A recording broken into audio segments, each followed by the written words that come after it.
Bună dimineața! Suntem într-un oraș cu o istorie de peste 2000 de ani. Suntem, de fapt, în cel mai vechi oraș din Montenegro. Suntem în Kotor.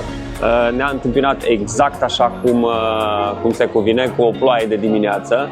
Și așteptăm și noi să se oprească ploaia, că nu degeaba este cel mai umed sau orașul cu cele mai multe precipitații din Europa. Așteptăm să se treacă ploaia și să mergem și noi să facem câteva, probabil o drumeție, să vedem orașul de sus, mergem să descoperim zidurile cetății, mergem să vedem ce se poate mânca bun în oraș și mergem să gustăm vinurile din Montenegru, pentru că sunt celebre, așa că stați cu noi că avem foarte, foarte multe lucruri de descoperit astăzi.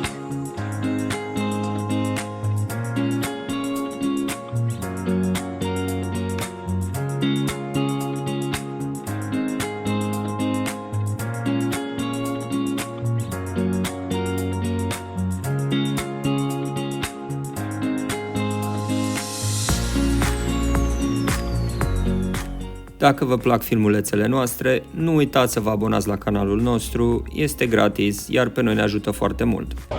Pentru că nu ne merg hărți, nu ne merge telefonul în Montenegru, roamingul nu ne merge în Montenegru, ne-am dat seama cât de pierdut suntem fără telefon. Ne-am descărcat noi hărțile offline, dar problema e că pe hărțile offline nu ți arată rutele de mers pe jos, îți arată doar rutele cu mașina. Au și aici câteva porțiuni de ziduri pe care se poate merge. Nu e ca în Dubrovnik să poți merge pe toată porțiunea de ziduri a cetății, dar sunt anumite zone unde sunt reparate și se poate merge liniștit pe ele. Cum o să intrăm și noi în cetate, pe intrarea principală și așa ne ascundem un pic și de ploaie. Dar se știe, se vede că se vede că aici plouă destul de des, pentru că sunt pelerine peste tot, ai văzut? Cu toată nebunia asta de vreme am hotărât să luăm orașul la picior, să-l descoperim un pic. Pentru că așteptăm să se oprească un pic ploaia și să încercăm să mergem sus, să vedem, să urcăm până la fortăreața San Giovanni. Undeva la o jumătate, 40 de minute să zicem urcatul, dar dacă plouă într-una am zis mai bine să așteptăm un pic și după aia să mergem, să facem hike-ul. Știți ce îmi place la orașul ăsta? Acum cu ploaie chiar seamănă cu Veneția, că avem și apă. Da, aici chiar că seamănă cu o stradă din Veneția, poți să zici ce vrei. Localnicii de aici încă mai folosesc foarte multe cuvinte în limba italiană, au în limbajul lor, pentru că după 4 secole de dominație venețiană, clar că au rămas cu o bogată moștenire, probabil și culturală, și lingvistică, și de mai multe feluri. Unattended children will be given Red Bull and taught how to swear. Copiilor nesupravegheați o să li se dea un Red Bull și o să fie învățați să înjure.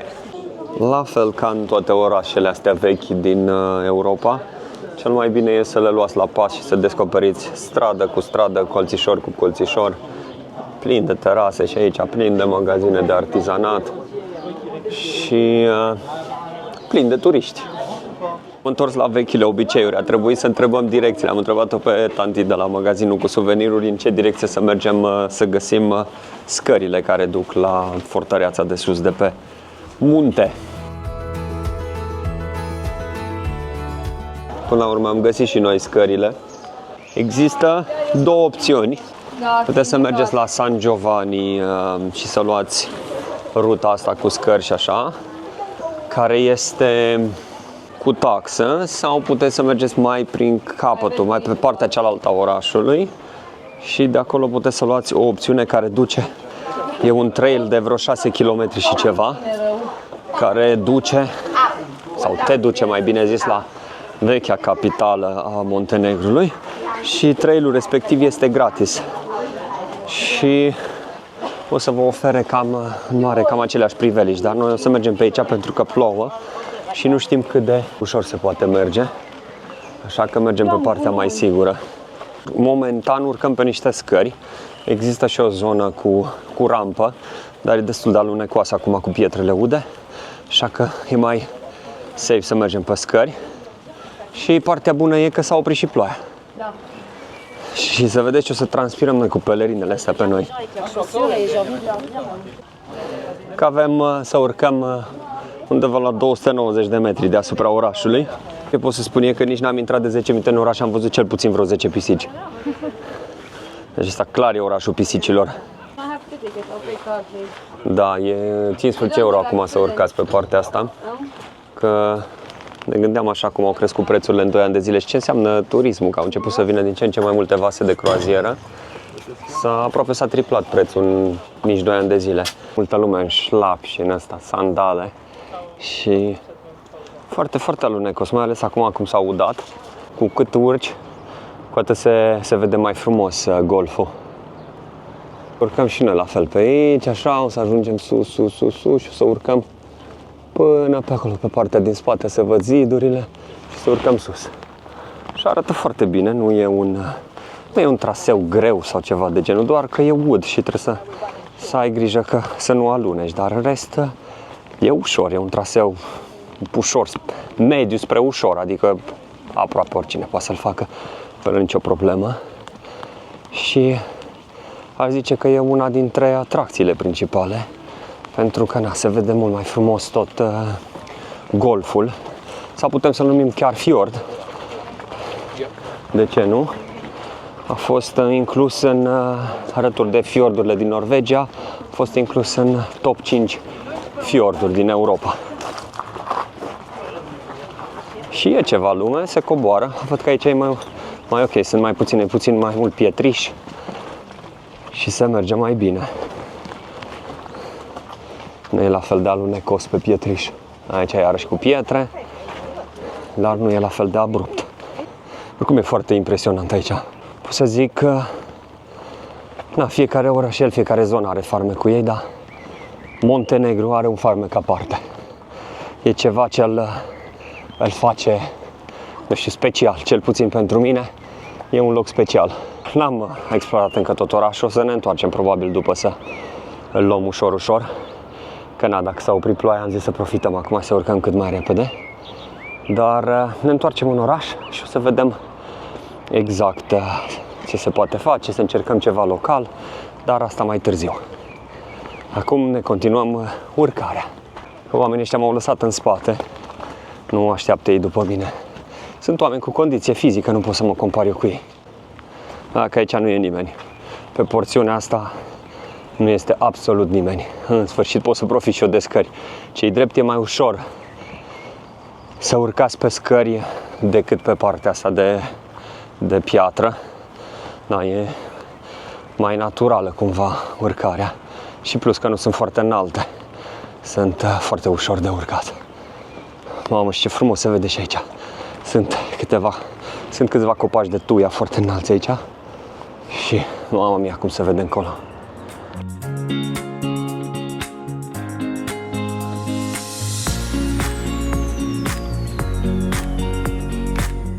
Ia uitați cum plouă încolo, cum se vede negura pe munte.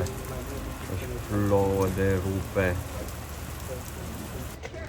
S-a mai oprit un pic ploaia, sau mă rog, așa pare că s-a mai oprit și am zis să pornim în continuare să o luăm, dar i-a dat, nu s-a făcut deloc.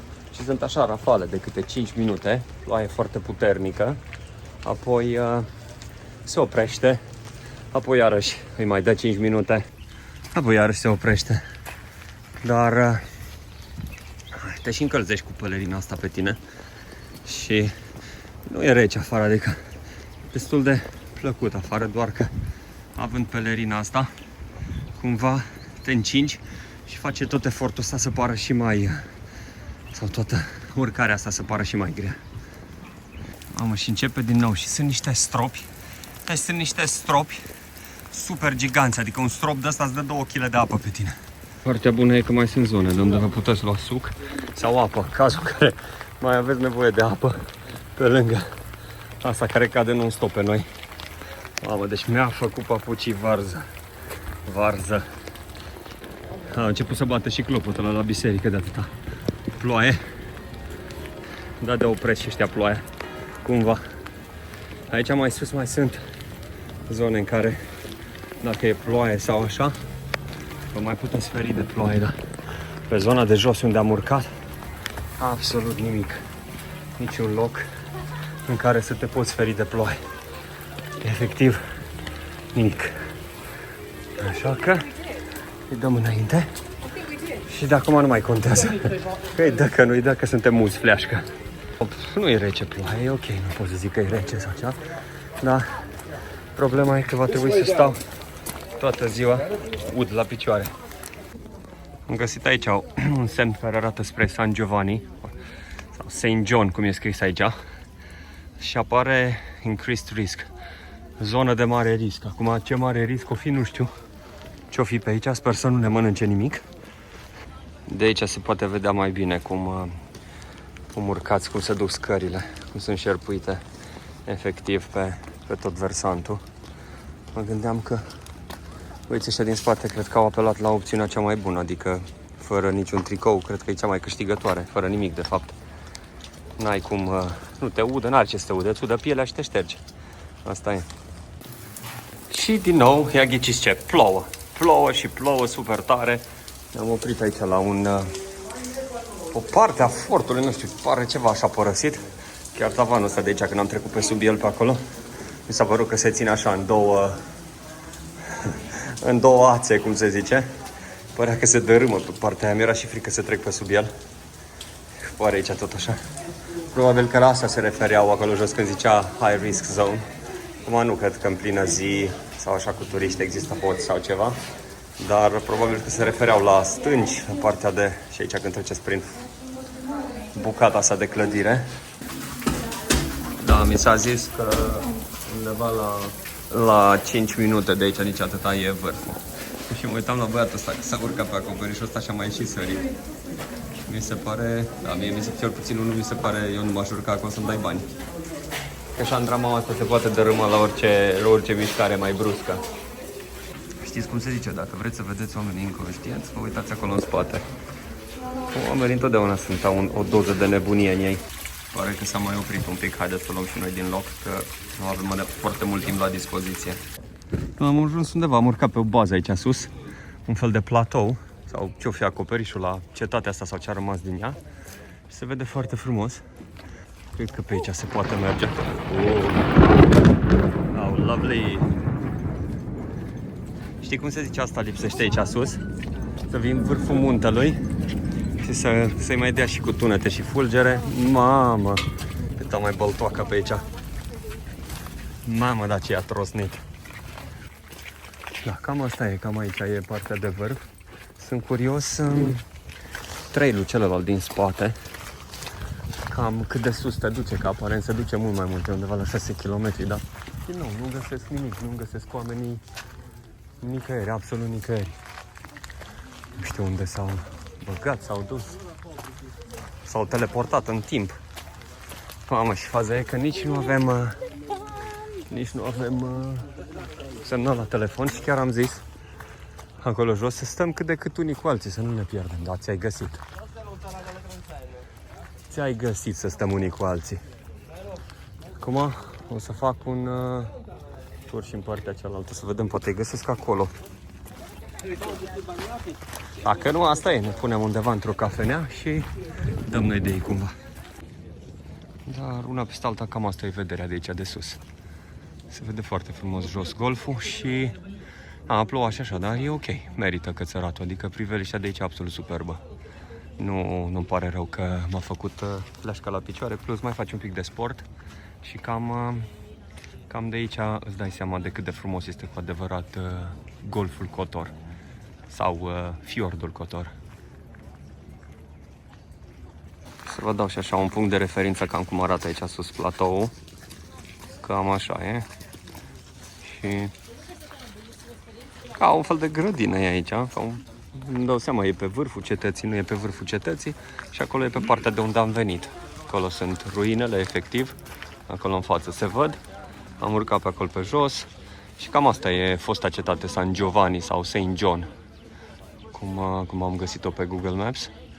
Și da, e un loc interesant. Mai ales pe tipul ăsta de vreme e cel mai interesant. Undeva acolo pe partea de sus n-am putut să filmez, dar s-a văzut cum a fulgerat, cum s-a descărcat electric. Chiar acolo sus pe vârful muntelui, undeva în zona aia s-a văzut. Acum o luăm și noi înapoi și să vedem pe unde o luăm înapoi. Bine, acum măcar că s-a oprit ploaia cât de cât. Deodată iarăși trecem prin partea asta care îmi place, thank you, care îmi place mie cel mai mult. Și bine că nu mai e nimeni acum pe acoperișul ăsta. E o mini-aventură așa, pentru cine vrea să se bage. O aventură la muntele Cotor. Sau mai bine zis că munții ăștia din față pe care îi vedeți acolo sunt Alpii Dinari. Și probabil că Alpii ăștia Dinari sunt vinovați de toată vremea asta.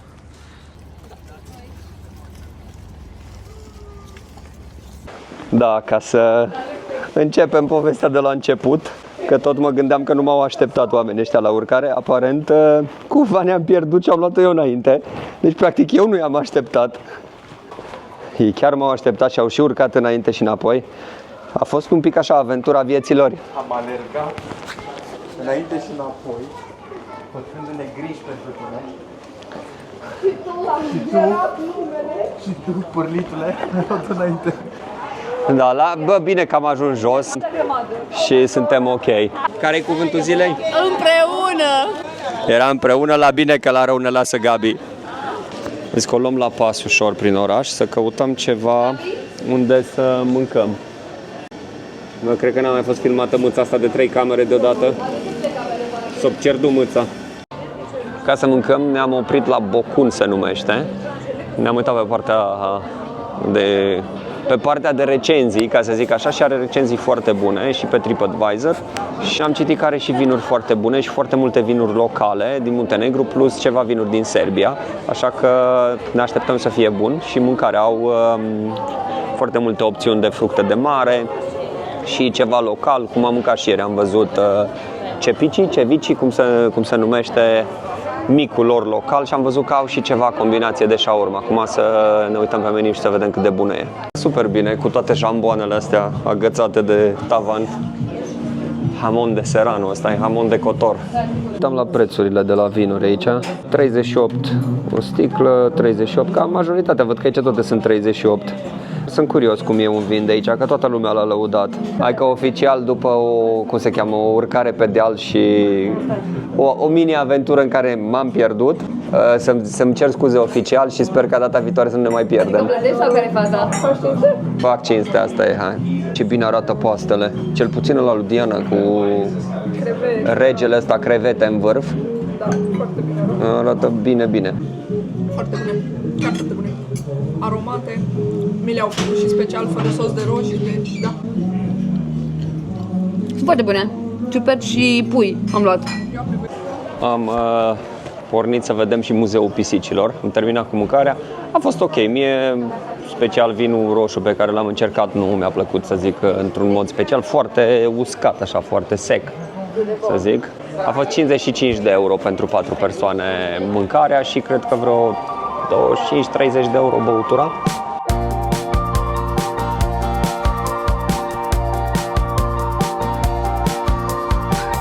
Aoleu, aici trebuie să merg eu, la Muzeul Pisicilor. Sunt curios ce e înăuntru. Începe din prima cu o pisică, nu? Pisicile sunt ieftine, Cristina. E 1 euro intrarea pentru adulți și 0,50 pentru copii. Hai că nu fiecare zi mergi în Muzeul Pisicilor. Uitați-l și pe inamicul public numărul 1 e aici. Și ține pisica în brațe. Asta ștanțează tichetul, Cristina, trebuie să-l dai ei să-l vadă. Ia uite-o, mă. Dar sunt diferite poze cu diferite pisici, cu sketch-uri, cu... Foarte ciudat așa și interesant în același timp. Deci, pe scurt, fiecare poză are o poveste și povestea e pe cartea asta ce ni s-a dat nouă.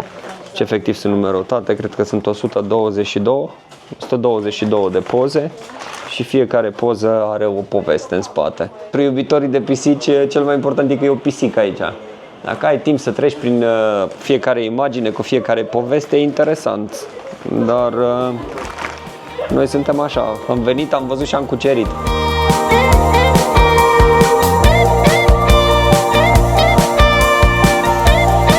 Să fiu sincer, te îndrăgostești de orașul ăsta. Are un farmec aparte. foarte, foarte frumos.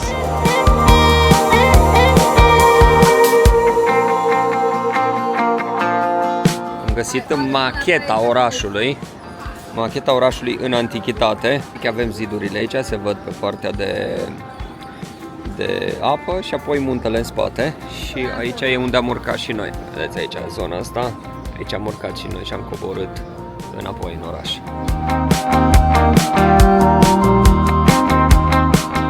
Și, ia ghiciți ce avem aici. O altă pisică. Ce ați pățit, mă? Asta se întâmplă când urci pe vârfuri. Fiecare se dă cu spray pe gambă. S-a încordat mușchiul, mă? Într-un final am ajuns și la partea de ziduri. Vorbeam, nu înțeleg cum ne-am putut pierde acolo, vedeți zidul? Partea aia de zid, pe unde am urcat noi, e ceva de genul de acolo, am urcat până sus de tot în zonă. După steag încolo, mai sus am urcat. De aici nu pare așa de mult de urcat, dar când ajunge acolo e ceva. Arată așa un pic ca marele zid chinezesc, dacă te uiți așa. Marele mic zid chinezesc. Sau o miniatură a zidului chinezesc.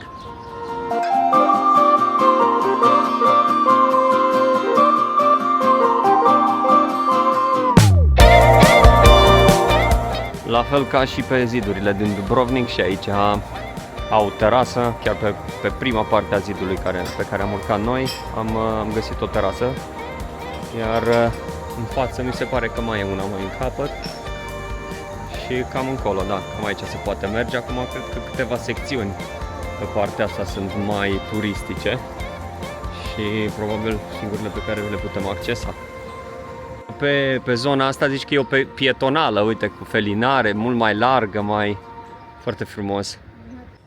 Da, priveliștea asta din față, priveliștea asta face toți banii. Un loc așa, visiara, cu toate luminile astea aprinse, ai muntele în spate, marea în față. Ce-ți mai trebuie? Cel mai romantic loc. Da, ca să vezi ce ți-e și cu vremea asta.